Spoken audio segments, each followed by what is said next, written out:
Sa iba pang mga balita, 20 pesos na bigas ng DA last solusyon na lang dahil sa bigong programa at bentahan. Sa Mayo, posibleng maudlot pa. Ayon yan sa DA, alamin po natin ang detalye ng balitang yan mula kay Kapatid Sheena Toro. Sheena.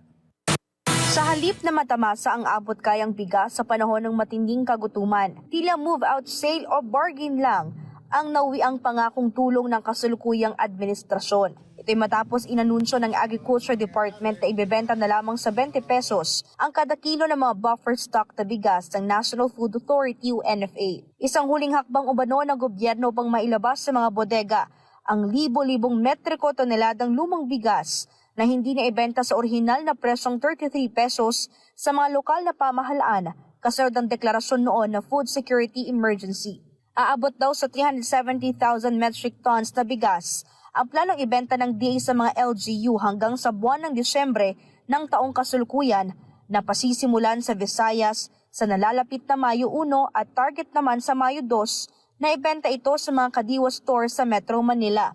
Nasa 800,000 na pamilya umano ang makikinabang sa lumang bigas ng NFA.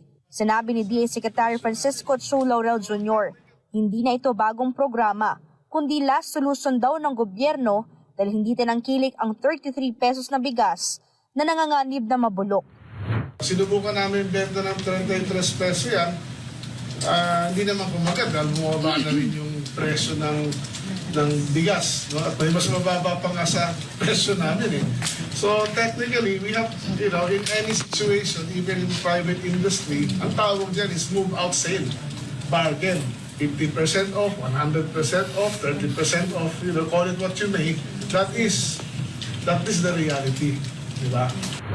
Aminado pa ang kalihim na ibebenta ang bigas sa paluging presyo dahil mababa ito sa presyong ginastos ng NFA matapos bilhin sa mga lokal na magsasaka ang palay hanggang sa pagproseso nito para maging bigas.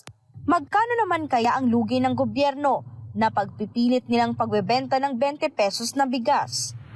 Well, the 4.5 billion definitely is part of it na, no? Tapos idagdag mo tayo maybe, yung total na, kalahati siguro ng binili mo last year, 9 billion mo last year, no? So, sabi mo lang 10, 12 billion. Magkakaroon naman daw ng subsidiya ang pamahalaan na nasa 4.5 billion pesos at ginagawa na rin umano ito ng ibang bansa gaya ng Indonesia, Malaysia at China. Ano kaya ang magiging kapalaran ng 20 pesos na bigas ng administrasyon? Dahil posible raw itong maudlot dahil wala pang katiyakan kung magsisimula na ngayong linggo ang programa dahil sa iso ng Commission on Elections o COMELEC exemption. Hanggang ngayon ay wala pa kasing inilalabas na permiso ang COMELEC at batay kasi sa regulasyon, bawal na ang ayuda simula Mayo 2 hanggang Mayo 12. Kailangan din kumuha ng exemption ng mga LGU para makapagbenta ng 20 pesos na bigas sa kanilang mga nasasakupan.